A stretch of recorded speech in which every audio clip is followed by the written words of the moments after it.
Hello students, welcome to Pioneer Convent School. As we are doing chapter 5th of history, the age of industrialization, and in previous video we have discussed about the hardships in Indian weavers after industrialization कि जब Britain में industrialization आया तो Manchester goods India में sale होनी start हो गई. Then Indian weavers couldn't compete with the machine made goods. तो रिजल्ट क्या हुआ कि उनकी लोकल मार्केट श्रैंक हो गई और जो एक्सपोर्ट मार्केट थी वो कम्प्लीटली कोलैप्स हो गई. अब है आज का जो हमारा टॉपिक है वो है फैक्ट्रीज इन इंडिया. यानी पहले ब्रिटेन में इंडस्ट्रियलाइजेशन आया, अब ब्रिटिशर्स ने अपनी कॉलोनीज में भी इंडस्ट्रियलाइजेशन स्टार्ट किया. तो उनकी जो कॉलोनी थी इंडिया, वहां पे उन्होंने इंडस्ट्रियलाइजेशन स्टार्ट किया. तो यानी इंडिया में अब फैक्ट्रीज एस्टैब्लिश होनी स्टार्ट हो गई थी. और जो फर्स्ट कॉटन मिल थी, the first cotton mill was started in Bombay in 1854 और first jute mill was started in Bengal in 1855 कि सबसे पहले जो है इंडिया में भी कॉटन की मिल ही एस्टैब्लिश हुई थी. कि ऐसे ब्रिटेन में भी, इंग्लैंड में सबसे पहले कॉटन की मिल लगाई गई थी, इंडिया में भी सबसे पहली जो फैक्ट्री थी वो कॉटन की थी और 1855 में जूट मिल एस्टैब्लिश हुई.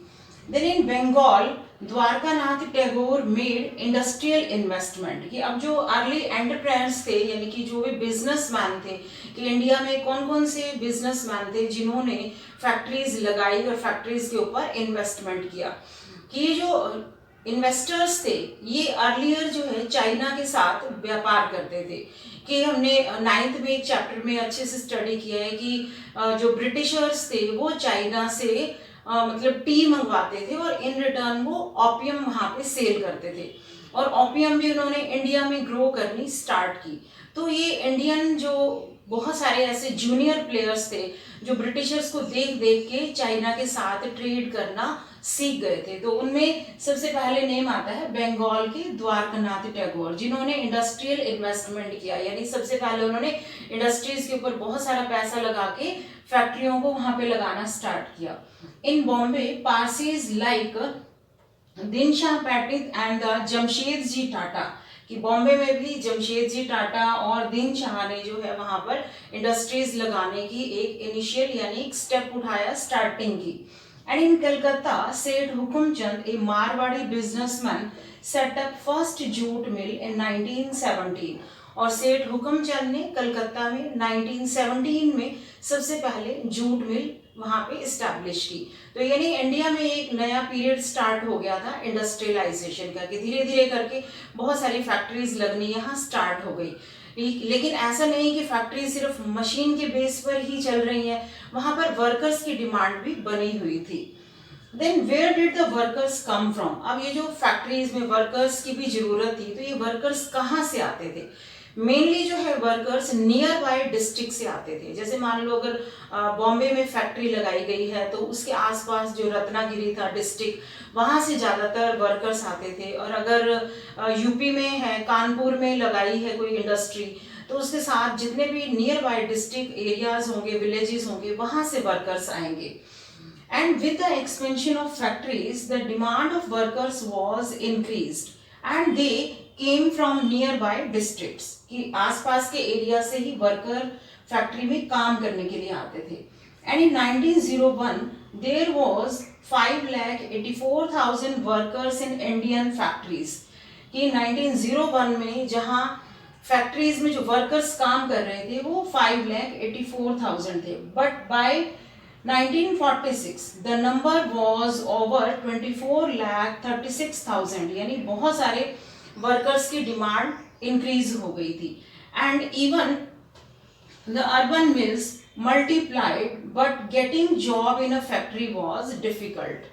कि industries day by day increase हो रही थी, डिफरेंट डिफरेंट एरियाज में नई नई फैक्ट्रियां लग रही थी, वर्कर्स की भी डिमांड बहुत थी. बट वर्कर्स के लिए जॉब लेना फैक्ट्री में एक डिफिकल्ट टास्क था.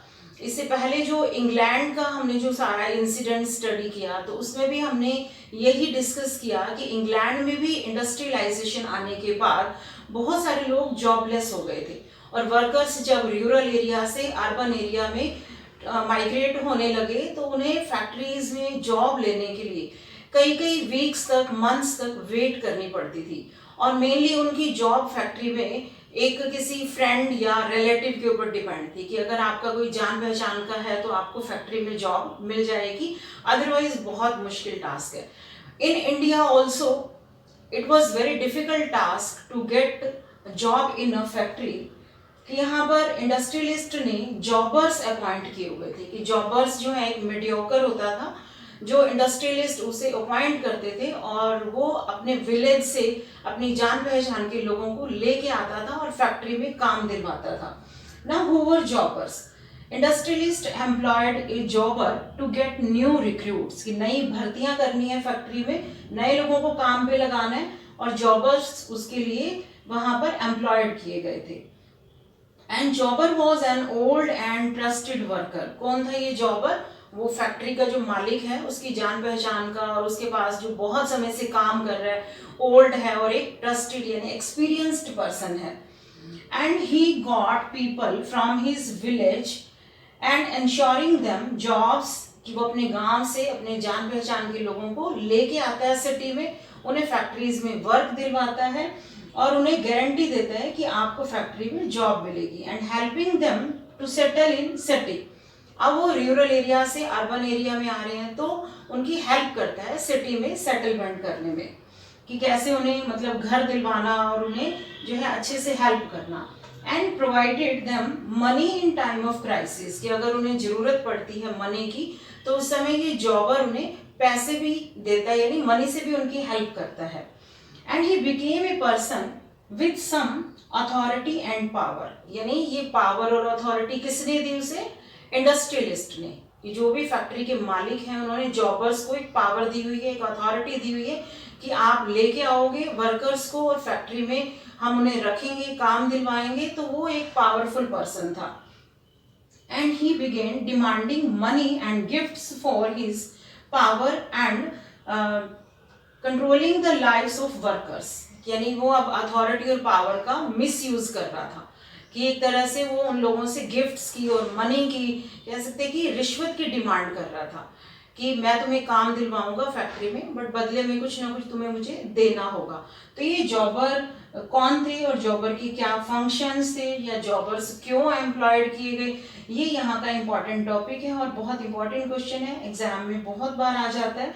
Then who were jobbers and why were they employed, कि क्यों उन्हें जो है एम्प्लॉयड। टॉपिक है इंडस्ट्रियल ग्रोथ इन इंडिया, कि अब इंडस्ट्रीज जो है धीरे धीरे इंडिया में स्टैब्लिश हो रही थी, बट एक पीरियड आया था जब इंडस्ट्रियल ग्रोथ हुआ, यानी कि मास प्रोडक्शन होने लग गया, वो भी इंडियन इंडस्ट्रीज में। तो उसके बहुत सारे रीजंस थे। Early cotton mills in India produced thread rather than fabric, कि जो स्टार्टिंग में नई नई जो इंडस्ट्रीज एस्टैब्लिश हुई तो वहां पर थ्रेड यानी धागा बनाया जाता था, फैब्रिक नहीं बनाया जाता था इंडियन इंडस्ट्रीज में।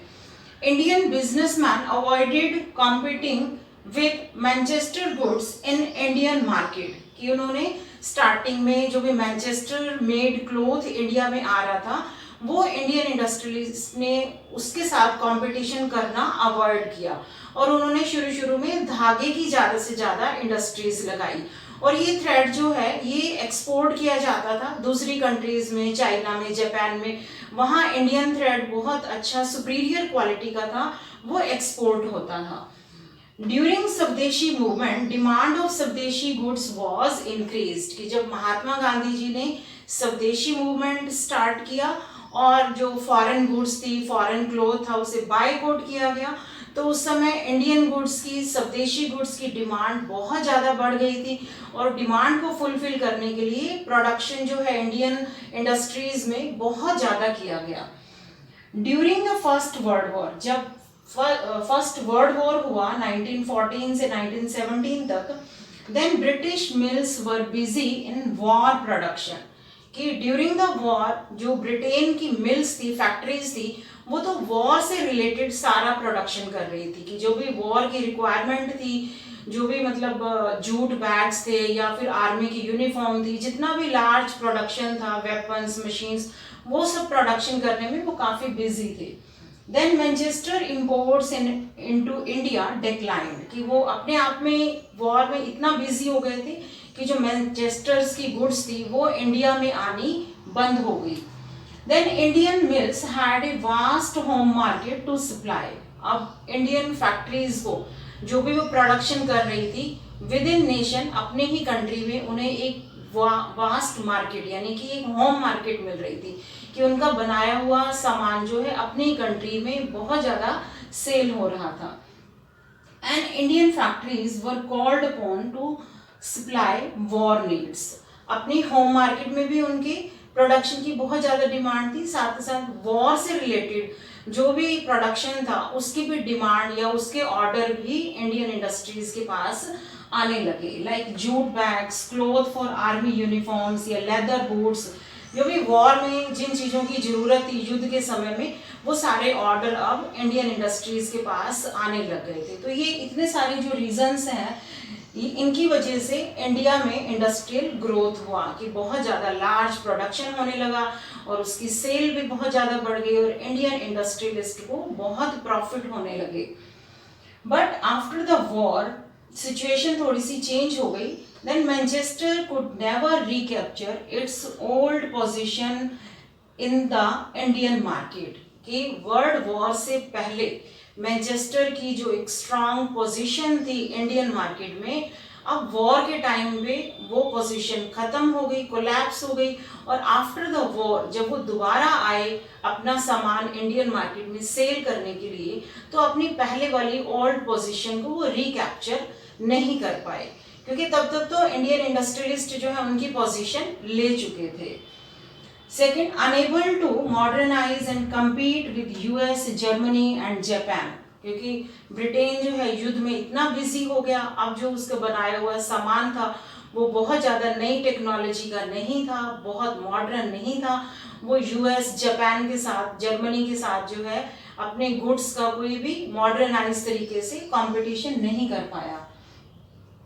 Then cotton production collapsed and the export of cotton cloth from Britain fell dramatically, कि अब ब्रिटेन में कॉटन का प्रोडक्शन भी कम हो गया और कॉटन क्लॉथ का दूसरी कंट्रीज में एक्सपोर्ट होना भी कम हो गया। And with the colonies, local industrialists gradually consolidated their position. Colonies यानी वो एरियाज जहाँ पे ब्रिटिशर्स का रूल था, लाइक इंडिया। तो युद्ध के टाइम पे जो है वो जो लोकल इंडस्ट्रियलिस्ट थे उन्होंने अपनी पोजीशन को बहुत ज़्यादा स्ट्रॉन्ग कर लिया था। तो यही बहुत सारे वॉर की वजह से जो सिचुएशन चेंज हुई, कि वॉर से पहले मैनचेस्टर की इंडियन मार्केट में बहुत ज़्यादा एक स्ट्रॉन्ग पोजीशन थी, बट वॉर के टाइम पे during the war Indian industrialist ने वो होम मार्केट के ऊपर कब्जा कर लिया और उसके बाद वॉर के बाद जो है मैनचेस्टर दोबारा से अपनी पोजीशन रिकैप्चर नहीं कर पाया। तो ये दोनों ही बहुत इंपॉर्टेंट टॉपिक हैं कि वॉर के टाइम पे जो है इंडियन इंडस्ट्रियलिस्ट का कैसे ग्रोथ हुआ, कैसे डेवलपमेंट हुआ, और वॉर के बाद मैनचेस्टर्स जो है अपनी पोजीशन को रिकैप्चर नहीं कर पाए। नेक्स्ट टॉपिक है स्मॉल स्केल इंडस्ट्रीज, की बिग इंडस्ट्रीज के साथ साथ बहुत सारी स्मॉल स्केल इंडस्ट्रीज भी थी, यानी उन पे इन्वेस्टमेंट भी बहुत कम थी और कम लोगों के साथ ये इंडस्ट्री लगाई जा सकती थी। इन 20th century handicraft production expanded and weavers used looms with the fly shuttle and this increased productivity per worker। कि 20th century में हैंडीक्राफ्ट प्रोडक्शन ज़्यादा हो रहा था और एक नई टेक्नोलॉजी वीवर्स ने अडॉप्ट की थी, वो थी फ्लाई शटल की, जिसकी वजह से उनकी वीविंग की स्पीड काफ़ी इंक्रीज हो गई थी और पर वर्कर प्रोडक्शन बहुत ज़्यादा होने लग गया था। बहुत सारे ऐसे हैंडमेड गुड्स की अभी भी मार्केट में डिमांड थी, like Banarasi saris, lungis, handkerchiefs of Madras. They couldn't be easily displaced by the mill production। की अभी भी मार्केट में हाथ की बनाई हुई चीज़ों की बहुत ज़्यादा डिमांड थी, जो बिल्कुल भी मिल प्रोडक्शन के साथ उसका कंपैरिजन नहीं कर सकते थे। यानी जो भी रिच पीपल थे वो हाथ की बनाई हुई चीज़ें अभी भी प्रेफर कर रहे थे। तो लार्ज बड़ी बड़ी इंडस्ट्रीज के साथ साथ बहुत सारी स्मॉल लेवल पर भी इंडस्ट्रीज थी। लास्ट इस चैप्टर का टॉपिक है मार्केट फॉर गुड्स। कि जो फॉरेन गुड्स इंडिया में आ रही थी और जो वास्ट मार्केट उन्होंने कैप्चर की हुई थी, यानी जो फॉरेन गुड्स इंडियन मार्केट में बहुत ज़्यादा सेल हो रहे थे, तो उसके क्या रीजंस थे। सबसे पहला रीजन है एडवर्टीजमेंट का, रोल ऑफ एडवर्टीजमेंट, यानी ब्रिटिशर्स ने एडवर्टीजमेंट का सहारा लिया। एडवर्टीजमेंट के थ्रू वो अपने प्रोडक्ट के इंडिया में बहुत ज़्यादा सेल कर रहे थे। Advertisement make product appear desirable and necessary, कि उन्होंने जगह जगह पर ऐड दी मैगजीन्स में, न्यूज़पेपर्स में, जिससे लोगों को पता चला कि ये प्रोडक्ट है और ये हमारे लिए डिजायरेबल है, कि जरूरी है, हमें ये परचेज करना चाहिए। नेक्स्ट है मेड इन मैनचेस्टर। उन्होंने जो क्लोथ के बंडल थे उनके ऊपर मेड इन मैनचेस्टर लिखना स्टार्ट कर दिया। जैसे आज भी हम बहुत सारी चीजें खरीदते हैं जिसपे लिखा होता है made in China, made in Korea, made in Japan. तो इससे क्या होता है कि लोगों के अंदर एक क्यूरियोसिटी होती है, एक मतलब इच्छा होती है दूसरी कंट्री के प्रोडक्ट को खरीदने की। Then Manchester put labels on cloth bundles. Next, images of Indian god and goddess. जितने भी उनके प्रोडक्ट थे उनकी पैकिंग के ऊपर वो इंडियन गॉड गॉडेस की इमेजेस लगाते थे, यानी उनकी फोटो लगाते थे, जिससे ये लगता था कि भाई आपके गॉड गॉडेस ने इस प्रोडक्ट को अप्रूव कर दिया, now you can easily purchase this, कि अब आप इसको खरीदो क्योंकि इसके ऊपर आपके भगवान और मतलब गॉडेस की तस्वीर है। नेक्स्ट है कैलेंडर्स, कि ब्रिटिशर्स ने कुछ ऐसे कैलेंडर्स बनवाए जिनके ऊपर उनके प्रोडक्ट की पूरी इमेज होती थी और नीचे डेट वाइज और मंथ वाइज पूरा कैलेंडर था। तो जो अनपढ़ थे उन्होंने अपनी शॉप्स पे, टी स्टॉल्स पे या अपने घरों पे वो कैलेंडर्स जो हैं वो हैंग कर दिए अपनी वॉल पे, और दिन में बहुत बार जो है उनकी उस कैलेंडर पे नज़र जाती थी, तो उन्हें वो प्रोडक्ट जो है उनके माइंड में रहता था कि ये पर्टिकुलर प्रोडक्ट है और हमें इसे परचेज करना है। लास्ट है इसमें इमेजेस ऑफ नवाब्स, के ब्रिटिशर्स ने जो भी रूलर्स थे, नवाब्स थे, उनकी भी इमेजेस जो हैं वो अपने प्रोडक्ट के ऊपर लगानी स्टार्ट कर दी, कि उनका मेन मीनिंग यही था कि अगर आप अपने नवाब की रिस्पेक्ट करते हो तो आप जो है ये प्रोडक्ट जरूर खरीदेंगे। तो ये बहुत सारे डिफरेंट वेज हैं जिनके द्वारा ब्रिटिशर्स ने अपने प्रोडक्ट की मैक्सिमम सेल इंडियन मार्केट में की और इंडिया की पूरी होम मार्केट को जो है उन्होंने कैप्चर कर लिया। तो ये इस चैप्टर का लास्ट टॉपिक है जो बहुत इंपॉर्टेंट है। तो इसी के साथ ही हमारा ये chapter the age of industrialisation यही कंप्लीट होता है। तो मिलते हैं नेक्स्ट वीडियो में नेक्स्ट चैप्टर के साथ, तब तक के लिए गुड बाय, टेक केयर।